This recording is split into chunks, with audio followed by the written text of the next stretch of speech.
Bon, comme vous le savez peut-être, Ismailou Slimani, plus connu sous le nom de Raptor, a récemment sorti une vidéo climato-sceptique censée nous mettre en garde contre les méchants propagandistes qui veulent nous voler notre argent, nos droits et nos libertés fondamentales. Il faut vite donner tout notre argent, nos droits et nos libertés fondamentales pour que nos gouvernements empêchent la Terre de littéralement bouillir.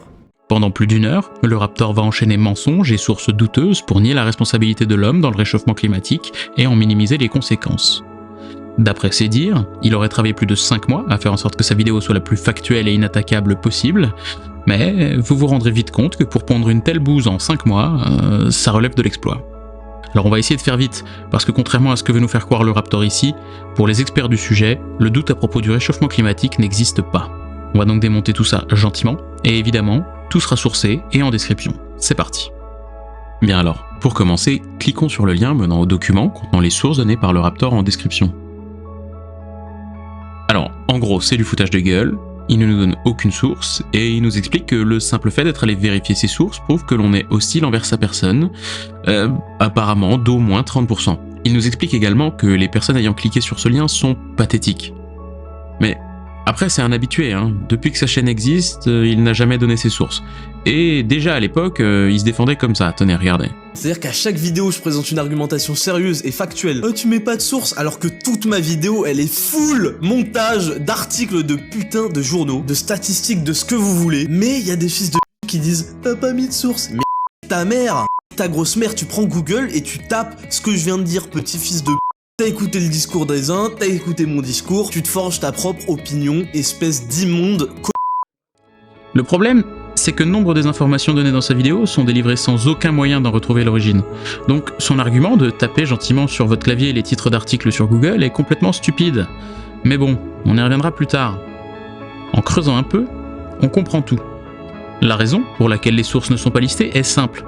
Quasiment tout ce qu'il dit est pompé d'un seul et même livre, Unsettled de Stephen Koonin, un physicien sans aucune formation en climatologie et largement critiqué par les experts du domaine. D'ailleurs, petit fait intéressant, le Raptor, qui dénonce les conflits d'intérêts dans sa vidéo, a oublié de préciser que Koonin a travaillé pour une multinationale spécialisée dans la vente de gaz et de pétrole. Enfin bon, premier point. Le Raptor affirme que le CO2 est responsable de 7% de l'effet de serre mondial.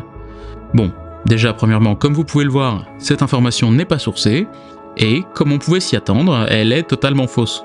En fait, à l'heure actuelle, on estime que le CO2 est responsable d'environ 20% de l'effet de serre global, soit environ 3 fois plus que le chiffre annoncé par le Raptor. Il nous donne ensuite une information très importante, à savoir que l'augmentation de la concentration de CO2 est de 2,3 ppm par an. Ce qui est vrai. Et il enchaîne aussitôt avec cette question. Comment une évolution si faible pourrait jouer un rôle dans la capacité de l'atmosphère à intercepter la chaleur ? Donc bon, là, comme vous ne savez pas ce que sont les ppm, il compte sur vous pour le croire sur parole quand il vous dit que l'évolution du CO2 dans l'atmosphère, à savoir de 2,3 ppm par an, est faible. Pour se faire une petite idée, je vous propose qu'on regarde un graphique qui montre cette évolution sur les 800 000 dernières années. Comme vous pouvez le voir, depuis 800 000 ans, les taux de CO2 fluctuent légèrement, à la hausse et à la baisse, mais tout en conservant une certaine stabilité relative. Et là, vous voyez là, ce point sur le graphique ? Eh bien ça, c'est le moment où l'homme est arrivé et a commencé à rejeter du CO2 en grande quantité dans l'atmosphère. Voilà, donc vous voyez cette grande courbe verticale, eh bien ça, c'est ce que le Raptor appelle une évolution très faible.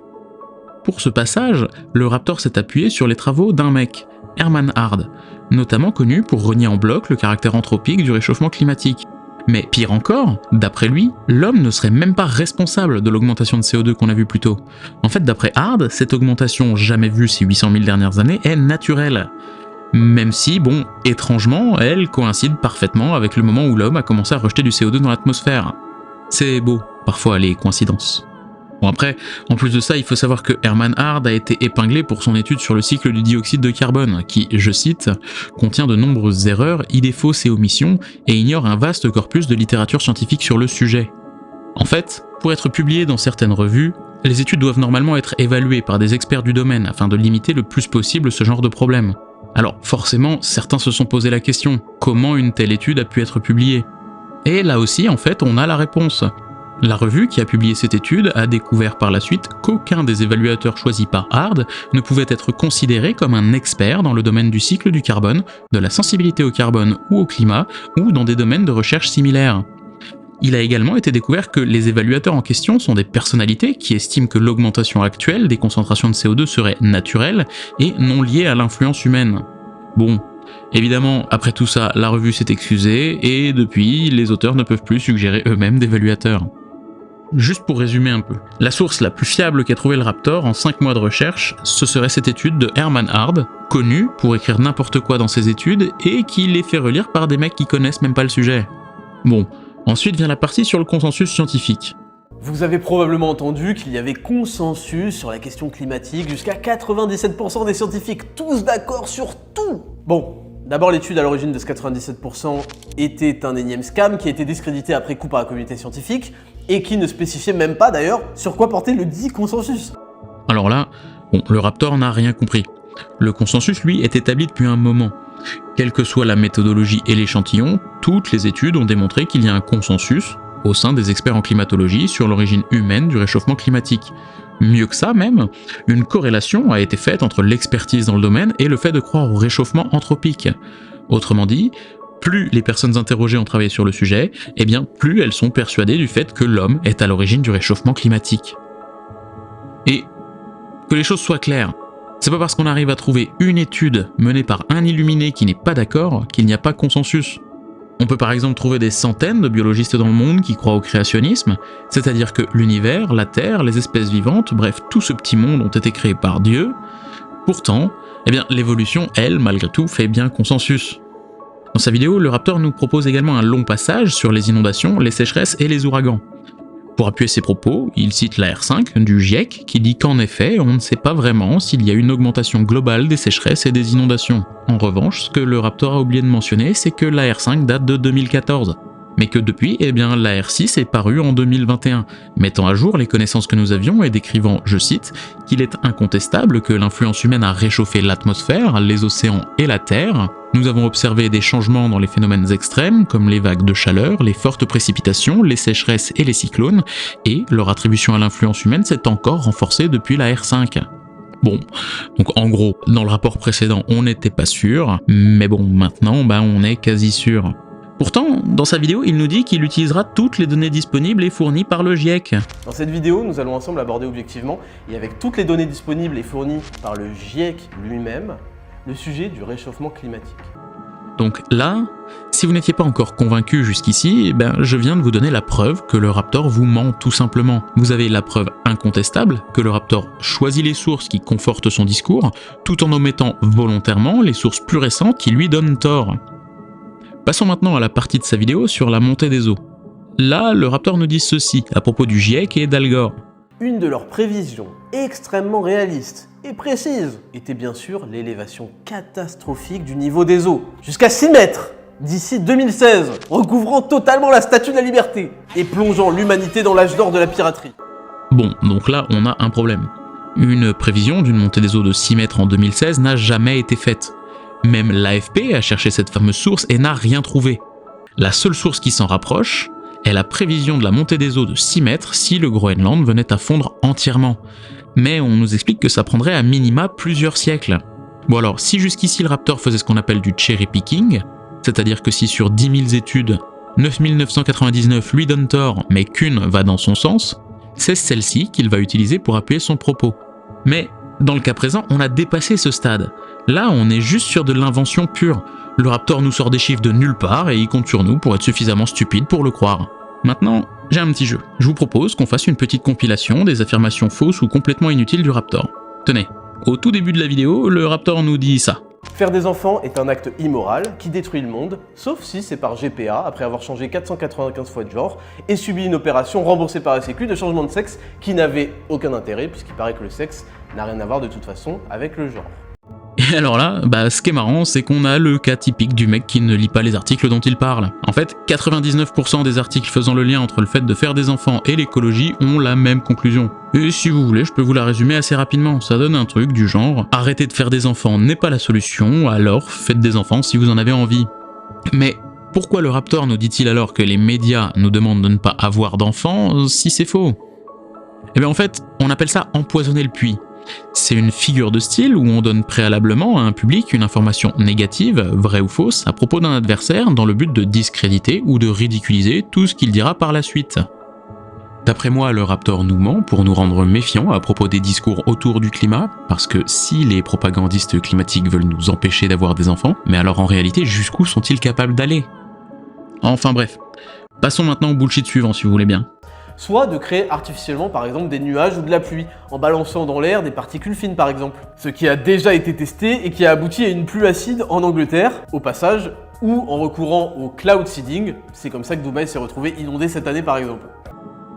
Voilà, alors pour que vous compreniez mieux, le cloud seeding, ensemencement des nuages en français, est le fait d'ajouter des substances au sein même des nuages afin de modifier localement la météo. On peut par exemple s'en servir pour disperser un brouillard ou pour augmenter les précipitations. L'utilisation de l'ensemencement fait débat au sein des scientifiques et des différents États, que ce soit en termes d'efficacité ou de risque. Mais ça n'empêche pas que ce que nous raconte le Raptor est complètement faux. L'exemple choisi, à savoir le smog de Londres, est en fait un des plus gros épisodes de pollution de l'histoire qui a eu lieu lors de l'hiver 1952 à Londres. En réalité, ce smog avait pour origine une forte activité industrielle, notamment due à la combustion de charbon pour faire face à un froid important, ce qui a causé un épais brouillard toxique dans les rues de Londres, rien à voir donc avec une tentative de créer des nuages. Sinon, quant aux inondations de Dubaï, certaines personnes avaient accusé l'ensemencement des nuages d'en être la cause. Mais la WWA, World Weather Attribution, est formelle. Je cite, « L'ensemencement des nuages n'a pas été mis en œuvre dans le cadre de cet événement et, en outre, même en cas de mise en œuvre, il n'a aucune influence sur la quantité d'humidité atmosphérique disponible, qui a été la principale variable anormale précédant l'épisode de précipitation. » Nous pouvons donc conclure que l'ensemencement des nuages n'a pas eu d'influence significative sur l'événement.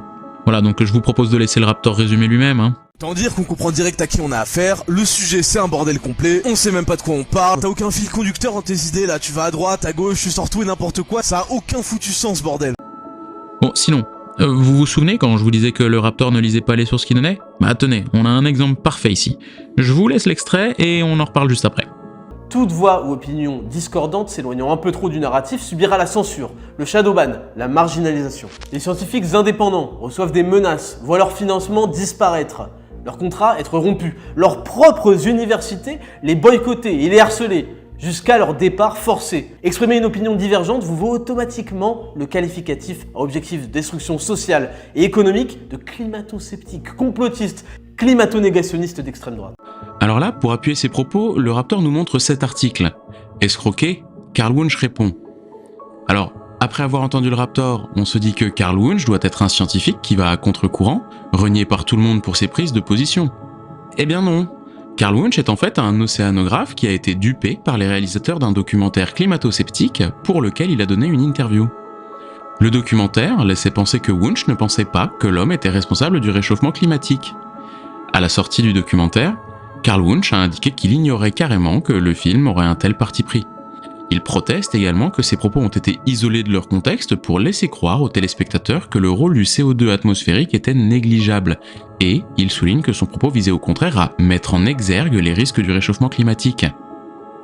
Il a donc engagé des poursuites judiciaires contre les créateurs du documentaire et l'autorité régulatrice des télécommunications au Royaume-Uni a en effet décrété que Wunsch avait été dupé et que ses propos avaient été déformés. Donc attendez, là, pour nous prouver que les vilains scientifiques manipulent les gentils climato-sceptiques, eh bien le Raptor nous sort un article qui explique que des climato-sceptiques ont manipulé un océanographe.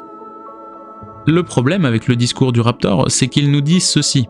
N'importe qui serait un tout petit peu intéressé à la question verrait que, mais c'est un scam monumental et qu'il y a débat de fou furieux, il y a même pas débat en fait. Donc là, si on suit son argument, toute personne renseignée est censée se rendre compte de la supercherie. Ça veut donc dire que lorsque les experts du domaine, soit les personnes les mieux renseignées qui existent au monde, ne sont pas d'accord avec lui, eh bien ils sont soit stupides, soit ils sont en réalité d'accord avec lui mais ils ne peuvent pas le dire. En gros, pile il gagne, face tu perds. On va passer au dernier point avant de conclure si vous le voulez bien. Là, le Raptor nous dit ceci.